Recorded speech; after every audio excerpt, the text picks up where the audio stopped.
O diabo diante de Deus dizendo acerca de Jó assim: porventura tu não cercaste de sede a ele e a sua casa e a tudo quanto tem? A obra de suas mãos abençoaste, o seu gado se tem aumentado na terra. Então o próprio diabo, enxergando o mundo espiritual, sabia que Jó estava cercado. Ele diz: tu cercaste. Então havia algo cercando Jó, e essa cerca espiritual era os sacrifícios dos sangues de animais que Jó fazia. Porque quando terminavam as festas dos filhos de Jó, a Bíblia diz que Jó sacrificava por ele e pelos filhos dele. Então esse sacrifício de sangue dos animais fazia uma cobertura momentânea, fazia uma cerca espiritual em volta de Jó e das coisas que Jó tinha. Mas como a Bíblia diz que o sangue de animal ele santificava, quanto mais o sangue de Jesus, que é um sacrifício eterno, que não é passageiro, que não é temporário. Então no Antigo Testamento nós vemos uma cobertura ali, quando nós lemos o livro de Jó. E o sangue de Jesus então, ele faz essa cobertura. Nós estamos revestidos com o sangue dele, mas ao nosso redor existe uma proteção.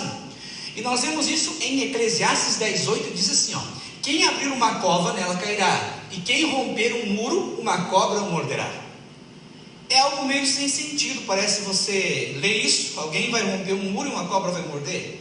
Mas é um padrão, então qualquer um que fosse no Antigo Testamento tentasse furar um muro, vinha uma cobra e morder? Não, porque aqui está falando de algo espiritual, está falando de muros espirituais, que todo aquele que furar esse muro, furar essa proteção, uma cobra o morderá. A cobra representa demônios.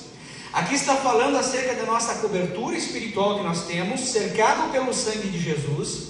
Mas quando nós saímos fora da presença de Deus, quando nós pecamos e não nos arrependemos, há uma abertura nesse lugar, e uma abertura, uma brecha para que o diabo venha com seus demônios para tentar nos destruir.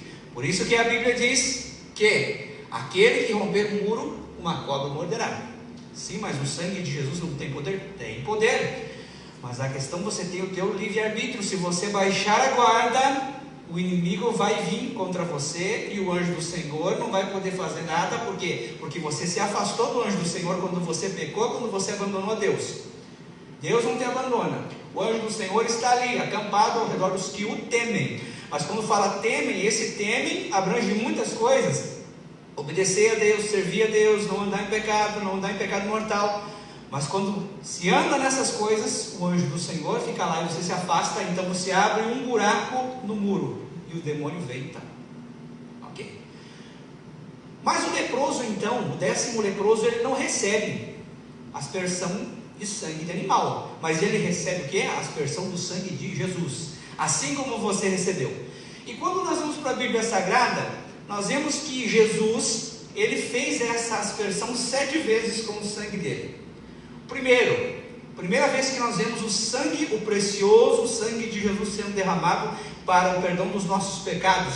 Lucas capítulo 22, versículo 44. E posto em agonia, orava mais intensamente, e o seu suor tornou-se em grandes gotas de sangue que corriam até o chão. Aqui é a primeira vez então que o sangue de Jesus, ele começa a respingar. Segundo ponto, Lucas 22, 64. E vendaram-lhe os olhos e feriram no rosto, e perguntaram dizendo: profetiza, quem é esse que te feriu? Segundo ponto, ferem a Jesus, o sangue dele começa a escorrer de novo. Veja, no Antigo Testamento era aspergido com sangue lá na Arca da Aliança, era aspergido com sangue de animais, em alguns casos 7 vezes. Aqui nós vemos a segunda vez.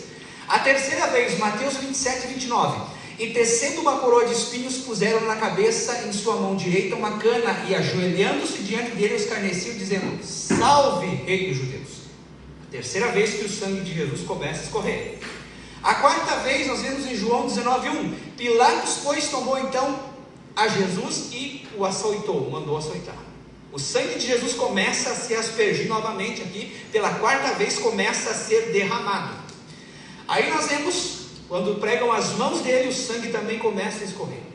Quando pregam os pés dele, o sangue também começa a escorrer. E o sangue escorre até a sua última gota, pela 7ª vez, em João 19:34. Contudo, um dos soldados lhe furou o lado com uma lança, e logo saiu sangue e água.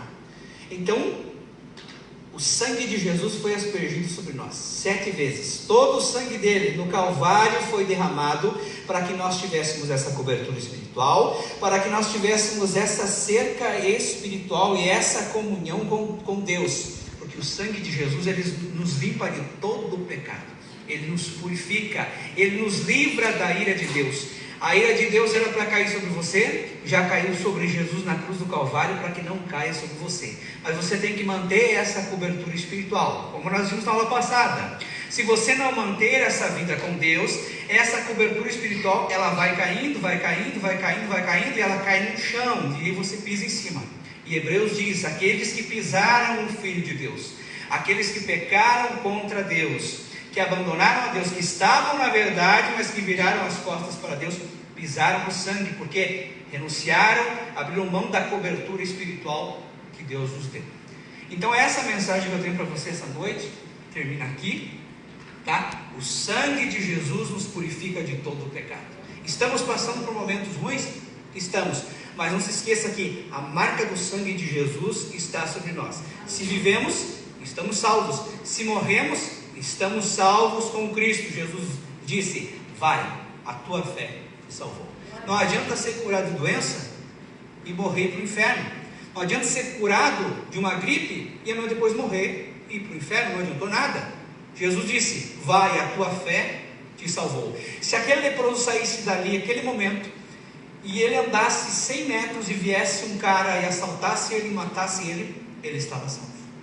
Porque o que importa é o mundo espiritual. Aqui vai passar, aqui vai terminar. O que importa é o espiritual.